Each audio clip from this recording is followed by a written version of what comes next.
Les huiles d'olive en AOP, c'est bon et pour plein de raisons. Raison numéro 7. C'est bon, c'est écrit dessus. Une grande diversité d'huile d'olive et sur les bouteilles, pas deux étiquettes qui se ressemblent.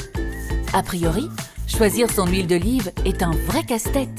Pourtant, il suffit de lire. Tout est écrit sur l'emballage. Dans l'Union européenne, les étiquettes des bouteilles d'huile d'olive doivent afficher tout ce qu'il faut savoir pour faire son choix. Voici les 5 mentions communes que l'on retrouve obligatoirement sur toutes les bouteilles. 1. La dénomination commerciale, c'est la mention la plus visible, celle qui saute aux yeux. Cette dénomination commerciale est toujours accompagnée de sa définition. Impossible donc de se tromper sur la marchandise. Voici les formulations que l'on rencontre le plus souvent. L'huile d'olive vierge, huile d'olive vierge extra. C'est une huile d'olive obtenue directement des olives et uniquement par des procédés mécaniques. 2. L'origine. L'origine induit un goût, des typicités. Il est donc important de la connaître. Il existe 4 types de mentions d'origine. Union européenne ou origine UE et non-UE. Ces mentions induisent respectivement un mélange d'huile d'olive provenant soit exclusivement de l'Union européenne, soit de l'UE et de pays tiers. Cette huile a un goût stable toute l'année. National. Ici, le pays d'origine est écrit en toutes lettres.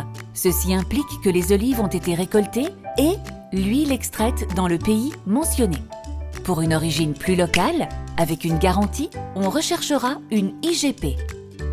Indication géographique protégée ou une AOP, appellation d'origine protégée.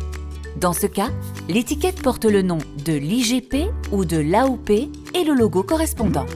Attention à l'adresse mentionnée sur l'étiquette. C'est celle du responsable de la commercialisation et ce n'est donc pas une mention d'origine. 3. La date de consommation. Même si elle n'est pas périssable, l'huile d'olive perd ses qualités gustatives au fil du temps. Il faut donc vérifier la date indiquée sur l'emballage, même si on peut la consommer sans risque pour la santé après cette limite. 4. La quantité nette. Il y a presque autant de formes et tailles de bouteilles que de références. Il faut donc alors ouvrir l'œil sur la quantité qu'elle renferme. Elle est exprimée en litres, centilitres ou millilitres. Il y a d'autres mentions faciles à repérer qui peuvent être une bonne indication selon ce que l'on recherche. Par exemple, la mention AB qui implique une interdiction totale de pesticides et engrais chimiques de synthèse, le type de goût sous forme d'indication gustative ou mariage culinaire, ou encore la ou les variétés d'olives utilisées, si vous êtes fan de certaines d'entre elles. Si les étiquettes permettent de faire un premier choix selon ses propres critères et envies, pensez à goûter pour faire votre sélection.